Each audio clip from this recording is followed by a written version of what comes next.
Life is short and unpredictable, and I think that's the one thing as I walk away, like, what are all the things that you want to do in life, and let's make them happen. I didn't think I had anything wrong. I was asymptomatic, but I was in a pretty serious car accident. I was very sore from the waist up. I was showering one day, and I felt a lump while I was showering. I made a joking remark to one of my colleagues. I'm like, how crazy would that be? I got in a serious car accident, and now I have breast cancer. And she's like, that's really serious. You need to go to the doctor. I'm going to bug you every single day until you go. I went to my gynecologist and she didn't seem too worried. She says it's probably a cyst. Nonetheless, we should get it checked out. And I got a phone call and they said, do you mind coming back in?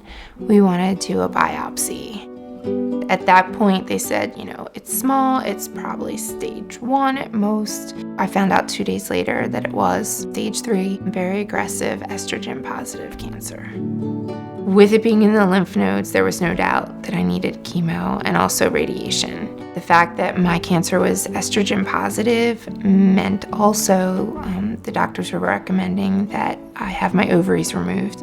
I have to say that was the one part of the journey that I fought them on, and I actually got a second opinion. I just said, I don't want to do this. I've always wanted to have children, and I'm not ready to give this up.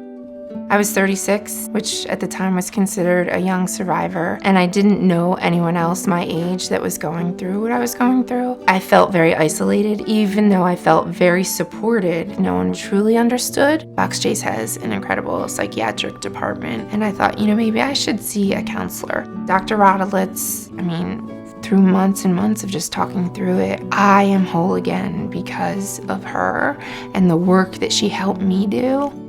Even though I was a fighter, I felt like I had to be strong all the time around my friends and family, and I felt with her, I could say, I'm having a really horrible day. I don't want to get out of bed. I just want to lie in bed and cry.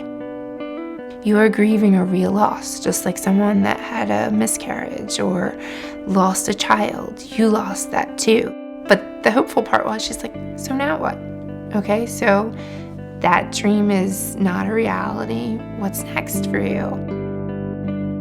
I started collecting scarves. I counted them, I had 47 scarves. So I would wear those instead of a wig. And it just became my thing. So people, if they would bring me gifts, they would bring me a scarf that they got on a trip somewhere. And I started to write a picture book about my scarves. I thought my niece, who was 5 at the time, would enjoy it. The story is about her trying to process my changing appearance, but how I show her all my scarves and how we play pretend. One of the things I love to do is travel, and obviously I couldn't travel when I was sick. She and I put on these scarves and we imagine ourselves in magical places all over the world. It was my therapy, basically, my way of healing.